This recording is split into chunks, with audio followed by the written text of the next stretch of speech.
This is CAF TV. Welcome, everybody. I'm Alex Bastiavansky, joined by CAF Director Phil Ionati for our last show of the 2016 season. Welcome, buddy. Thanks. Good to be here. We're done. It went by quickly. Seems like May was just yesterday, and now we're all done. We had the closing ceremonies last weekend. That's what we're going to talk about first, actually, closing ceremonies at OSA. It's great.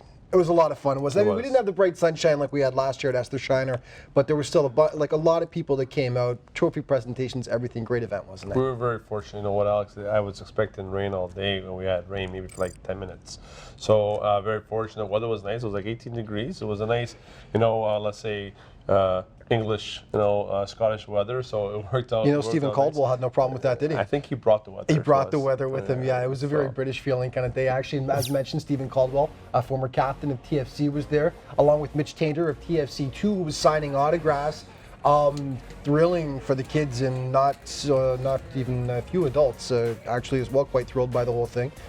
Exciting times for the kids. You could see it on their faces. It's something, as you always talk about, to aspire to, right?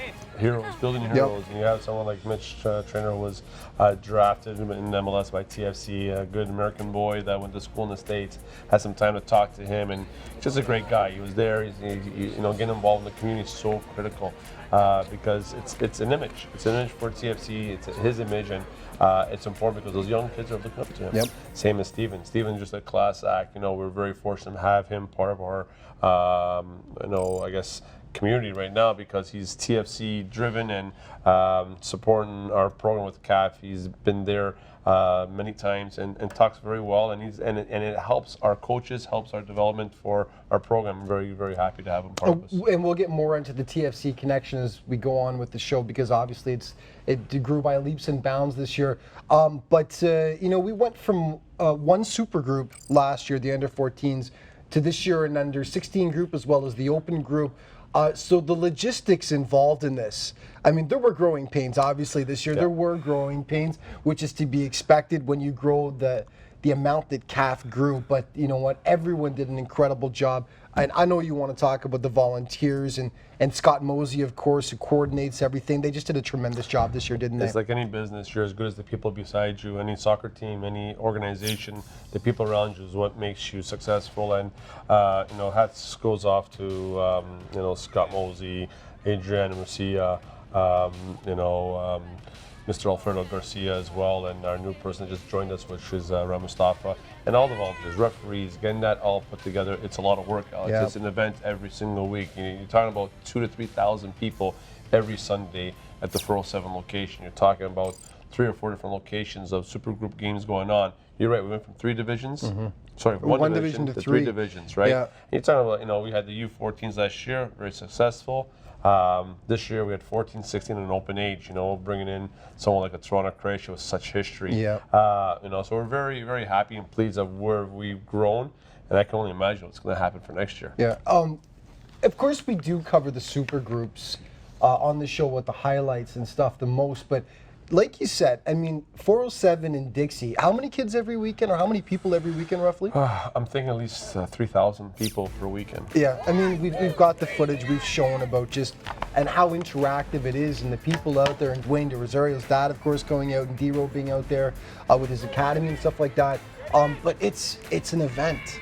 It's an event having all the kids out there every weekend, and it's inspiring to see too, isn't it? Well, it's every weekend on a Sunday, 8 fields going at once, running from U8-9 all the way up to U12. You got the small fields as per LTPD, where you got 5v5, the 77s, and 99. Just lots of touches on the ball. The best part about it is that you're touching the ball, but on top of it, you're interacting with people. Mm-hmm. You play against one team, and then next minute you're watching the games and you're becoming friends. You're friend in the field to win and to develop. At the same time, your next time you're making friends, and that's important. We got about a minute left, but I was going to say one great thing about this year that so many great things, but that you love is more kids going over and trying out with academies, and some of them sticking as well in Europe. Giordano Mancini, just one example from Mississauga United, going over and with the Arsenal. If I don't say the Arsenal, my English friend Mike, who's a huge Arsenal fan, will get me back for that. So the Arsenal, he's with the academy over there for a year. This is just one of many stories. It's a great story, isn't it? Well, again, we keep talking about, and you see it in the sign. It says pathway, success to pathway to succeed. Sorry. So it's very important that we provide those pathways and giving those kids that opportunity to have a chance to go over Europe. And obviously having this one player, heading there. Also, Ruben Flores moving over there with his Marcelo as well. We'll get back to it in 1 sec. We're going to go after the break. Yeah, we're going to continue talking about players who've gone over. There we go. More CAF TV coming up in just a second.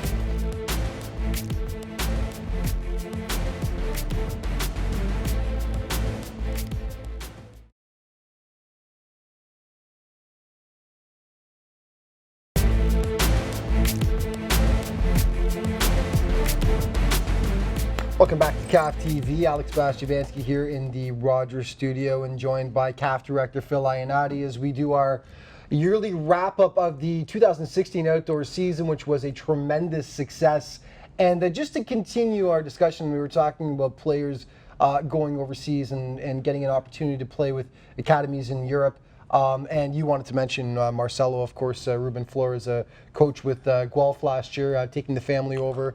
And yeah, take it away. And I think that comes from the success of the supergroup, right? Marcelo last year playing in the supergroup. I still remember, after his first game, I said, Marcelo, how was it? He goes, I was nervous at the beginning, and because he was one of the smaller players, play against. He was playing a year. He played a year up. No, he played a year up. Okay, yeah, but he was so small. He was so small, but at the end of the day, the way he thought the game, he was a step faster than a lot of the players, and that's key, and when you go over to Europe, that's one of the key things that they look at. How fast do you think the game, right? Obviously we know that kids will grow in strength and speed, but natural ability just to see the game very quickly, Alex, and he has it, right? I'm happy about seeing this, young boy, Giordano Mancini heading over there. These are the success stories that we're talking about. We have great people in our organization that can help people provide that pathway. Again, keeps talking about the pathway to succeed. That's what it's all about, and what we can do to support them. So we're very, very proud of what's been accomplished from these young players. And another player who can help them succeed. We're going to talk about some new academies, and one of the biggest ones that came in obviously was the man, the legend, Dwayne De Rosario with the D-Row United Football Academy. Wanted to make sure I got the entire thing in there. I said soccer before, and he berated me for that. So the Football Academy by D-Row, I mean, just amazing to have Dwayne involved with the league, isn't it? You know what? He's a footballer. What more can you say when you got footballers involved in the game of football, right? And he's a professional. He knows what it takes to become a professional, and he was, his training, his methods of training is critical. How he ate, how he trained, everything he did, amplified what it took to become a professional. He did it, and that's what needs to be passed on. And through his academy, he has some young players. I can imagine him in 3 years from now. The growth from those players, understand what it takes to go from 11 to 12 to 13, now jump into the super group, play in that environment. I think that program is just going to excel more than we can imagine. Yeah, I interviewed a couple of them on Sunday at the closing ceremonies as well. They're like little professionals already. The way they actually even interview those kids, he's got them. It's definitely a good program there from the mental aspect as well as the physical aspect. We were going to talk about as well. There's Dwayne, but there were some more and more every year. We've got big names involved with CAF. A couple of other big ones that came on this year. We've had in the studio Terry Dunfield being involved with Toronto Atomic, and of course Terry, former Canadian international, played with Man City, Toronto FC, Vancouver Whitecaps. Great to have Terry involved. Yeah, we might be able to put an all-star team together. Seriously, right? By the time we sit can down, you still lace them up? I can shoot probably, but I can't run, but I can probably shoot. But you got Kevin DeSerpa, national team player. Absolutely. You got Dunfield, you got D-Row, the list goes on and on of the top quality people that are in the program. A Sean Faria as well. Like, these guys are guys that play at the highest level, and we're very fortunate. Terry's a great guy, and look forward to working with him and building new projects that we're looking at doing for 2017. He'll play a key part of also everything that we're trying to do. Right, Andy Wilkinson as well, former Stoke City legend, being involved with ADP. We had them in the studio as well. He's involved with ADP. So like we said, big names getting involved. Josh Bill's also, I have to say him, I guess he played in Stoke as well. So Josh Bill, I of course. haven't seen him played yet, so once I get to see him play, then I'll tell you. I like how Josh said, he said, I didn't quite play at the same level that Andy did, but I did play for Stoke City in the academy system, so we'll give him a pass. New academies this year. We mentioned D-Row Academy, but Pace FC being involved this year. under 16, future academy, developing some great young players, and Mississauga United. Pretty much taking the cake with the under 16 division, winning the entire thing and running the table, going undefeated. Great job the organization did. I just want to touch a little before on the future. You got Bob Leclerc. Now here's a guy who's assistant coach at TFC as well. Right. He's involved. When you got people like that came over from Netherlands, that kind of experience, we're very fortunate to have those people who've gone through systems of professionalism to be part of what we're doing. So very happy to have him on board as well. But you're right, Mississauga United, John Duich and Raphael Bell, you know what? These guys are great, passionate people, and you need passionate people. You need people who are football, people who are passionate, that want to make a change in this game to help our kids, and that's what it comes down to. Yeah. And all of a sudden, look what they had, a successful year, and everything they did this year, they were successful, and I wish them continued success, because that's what it comes down to. It's all about these players, giving them that opportunity. Undefeated season. Undefeated season. How difficult is that to do? Very I mean, it's challenging to do. But we had actually ADP in under 14s. In the under 14s We're as well, talking about some really good teams, and that's just every year, elevating the competition and being pushed to be the best you can be, and we're excited about what's happening right now. Even last year, Epic with the team that were Canadian champions in the under 14 group, they lost the game. So it's you know what, it's not an easy thing to do, as we know. Okay, we're going to come back. We're just going to continue rolling, talking about great stuff that happened within CAF this year and things that are coming up over the next few months. More CAF TV coming up in just a moment.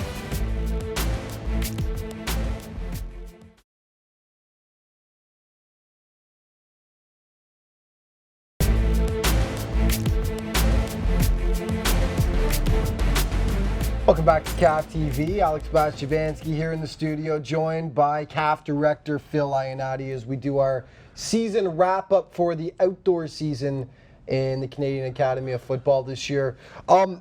Let's talk about some of the events that went down. The first one, it all started back in May. 5 CAF days this year actually at BMO Field. The first one took place back in May though, and this has become a staple of CAF now. It's such an exciting thing. Talk about it. Yeah, you know what? I still go back 2 years ago when I said this is something that's going to be part of the culture of CAF, that we're going out and every year kids have to go support the game. And this year I think we had close to 5,000 people attending their games.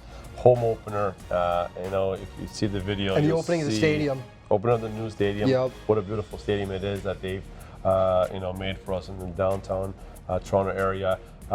Just watching the kids walk out, their excitement, looking up at their heroes. There's some images that we have that you see some of the kids like in awe. They got to see Javenko get his MVP award as well from last year, and incredible. The energy is just amazing. But they're part of the whole game day operation. From walking in the flags to holding national flags and all the the BMO banners, to holding the players, and shaking all these kids, the professional players' hands.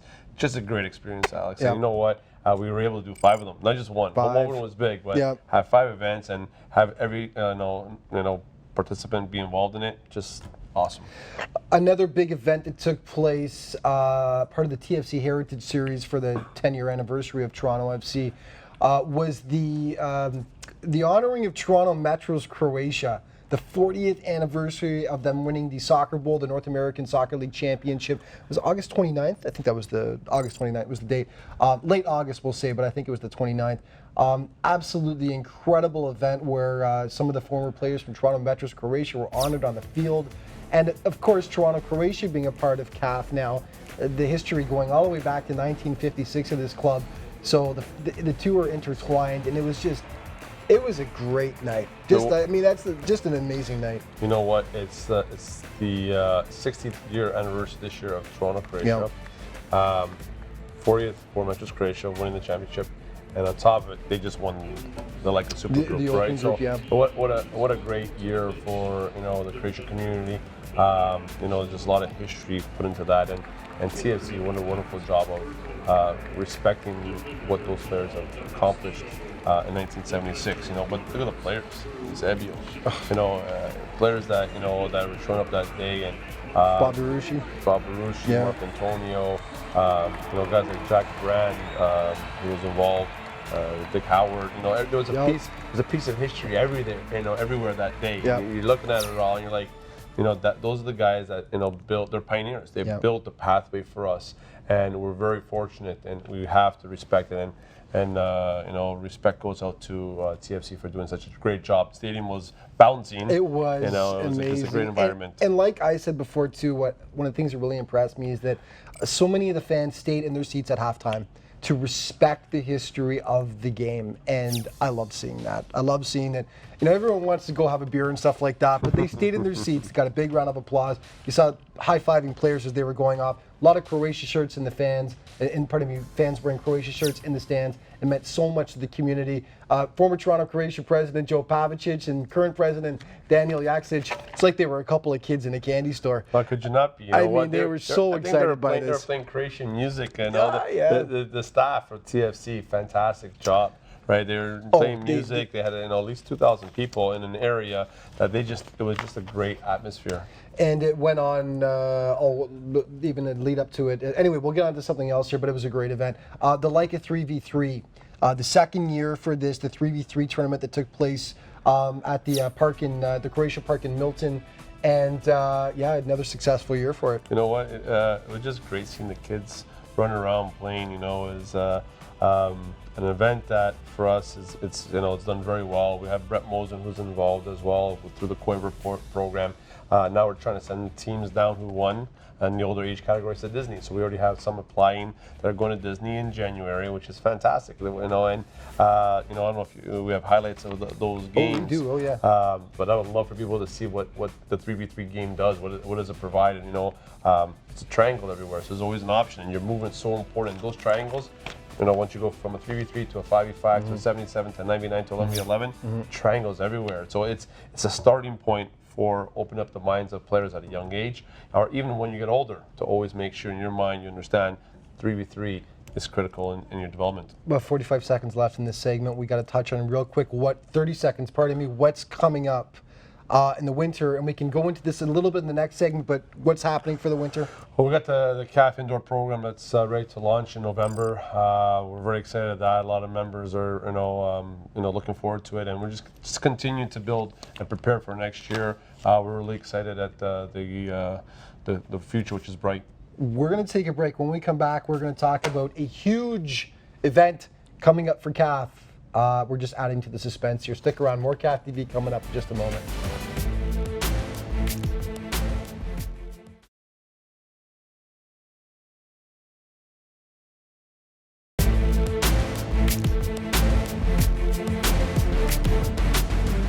Welcome back to CAF TV. Alex Bastiabansky here in the Rogers studio. Of course, still joined by CAF director Phil Ionati as we do our wrap-up of the 2016 season.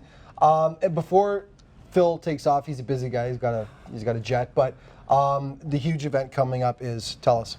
Well, you know what, Alex? This just happened a few weeks ago that we've been working together with Toronto FC for years already now, bringing players to their games. And one of the things that we want to do is to see if we can, interact, have some of our teams play against their teams. And we were, fortunate enough to say, okay, let's at the end of the season get some games going on. And the winners actually of our divisions in the 13, 14, 15, 16, 17 divisions will be playing in November against some of the TFC Academy teams, which is good. At the end of the day, those are the working relationships, because you never know. Maybe you might find that one player like the silent assassin, absolutely, right?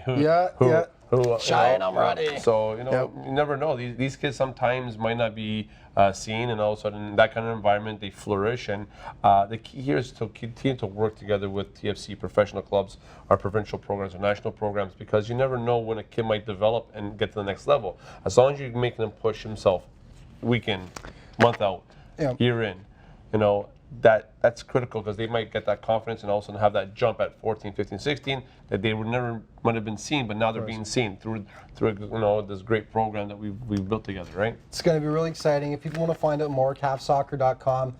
I'm sticking around here. Phil's got to take off, but anyway, before you go, what we're going to do is, well, first of all, thanks for a great year. Thank you for an awesome year.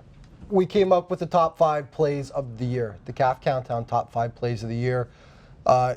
We're heading you off in style here, huh? Yeah, so this is some great plays. Go with the best of the best. This is difficult to pick, and we're going to show a ton more great plays in a few minutes, guys, but this is what we came up with the top 5 plays of the year. So here is the CAF countdown for the best plays of the year. Oh man, this was tough. Let's start off with number 5, Brampton Elites. Alberto Sosa sacrifices his body to make the Superman save against Epic. Check it again as he skies to knock it away. Awkward landing. Fantastic save. Number 4, Max Ferrari of Pace FC. Shades of Maradona back in '86 against England as he dances through half the Brampton team to score an absolute stunner. Great goal, Max. And that came in at number 4. Number 3, Pace FC goalie Zach Vesnever with the absolute larceny against Epic, making not 1, but 2 incredible saves here. Take another look. The first one is great. The second one, out of this world. Number 2, and this is cheeky. Dragon Force's Nicola Bobadilla with the gorgeous little back heel. You saw that correctly. To score against Chantilly. Channeling Cristiano Ronaldo there. Take another slow-mo look here. This is just dirty. One of the best goals of the year. But number 1, another DFC boy, Arjun Mystery, from 25 yards out. There is not a goalie on the planet that's stopping that one. Absolutely gorgeous. Perfect placement off the post. Beautiful shot, Arjun, and congratulations. You have our play of the year. And that's it for CAF TV in 2016. Before we go, I just want to say a massive thank you to all the people here at Rogers behind the scenes that you never get to see, but who play such a big part in this production every week. Those in the studio and in the control room. And a special shout out to technical producers Asim Manji and Todd Later. You guys are amazing. Just remember now to keep up on all things with the league over the wintertime. CAFsoccer.com is the website, at CAF_football on Twitter, and Canadian Academy of Football on Facebook. Thank you so much for tuning in every week. We'll see you next season on CAF TV, and before we go, we'll leave you now with some more of the top plays from the 2016 season.